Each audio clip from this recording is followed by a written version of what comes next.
അപ്പോൾ ഇന്നിതാ കല്യാണ ഷോപ്പിംഗ് ഡേ 2.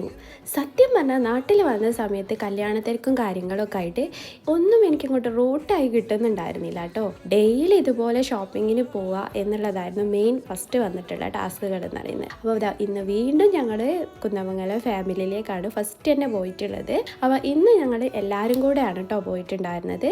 അതായത് നമ്മുടെ ബ്രൈഡും കൂടെ ഉണ്ടായിരുന്നു. മെയിനായിട്ട് അവൾക്കുള്ള ഡ്രസ്സും കാര്യങ്ങളും ഒക്കെ എടുക്കാനാണ് ഉണ്ടായിരുന്നത് കേട്ടോ. പിന്നെ അതിനുള്ളിൽ കൂടെ പിന്നെ ഞങ്ങൾക്കുള്ള ഡ്രസ്സും എടുത്ത് നോക്കുന്നുണ്ടായിരുന്നു, പക്ഷേ കറക്റ്റ് കിട്ടിയിട്ടുണ്ടായിരുന്നില്ല. പിന്നെ അപ്പോഴേക്കും അതിനടുത്ത് തന്നെ താസാൻ എന്നൊരു റെസ്റ്റോറൻറ്റ് ഉള്ളതുകൊണ്ട് തന്നെ നമ്മൾ അവിടെ പോയിട്ടാണ് ഫുഡൊക്കെ കഴിച്ചത് കേട്ടോ. അങ്ങനത്തെ വീണ്ടും നമ്മൾ ഷോപ്പിങ്ങിലേക്ക് തന്നെ കടന്നിട്ടുണ്ട്. രാവിലെ ഏറ്റവും അവിടെ വന്നിട്ട് രാത്രി 12 മണിയൊക്കെ കഴിഞ്ഞിട്ടുണ്ട് കേട്ടോ നമ്മൾ വീണ്ടും തിരിച്ചു പോകുമ്പം. അപ്പോൾ ഒരുവിധ ഐറ്റംസ് ഒക്കെ കിട്ടി. ബാക്കി നമ്മുടെ അടുത്തുള്ള കുറച്ച് ബോട്ടിക്കിലും പിന്നെ അതുപോലെ കുറച്ച് പർദ്ദ വാങ്ങാൻ വേണ്ടിയിട്ട് മൈദുബായ് നടന്ന ഒരു പർദ്ദ മാത്രമല്ല അങ്ങനത്തെ ഒരു ഷോപ്പിലുമാണ് കേട്ടോ കയറിയിട്ടുള്ളത്. അപ്പോൾ ഇനി നെക്സ്റ്റ് വ്ളോഗിൽ താങ്ക് യു.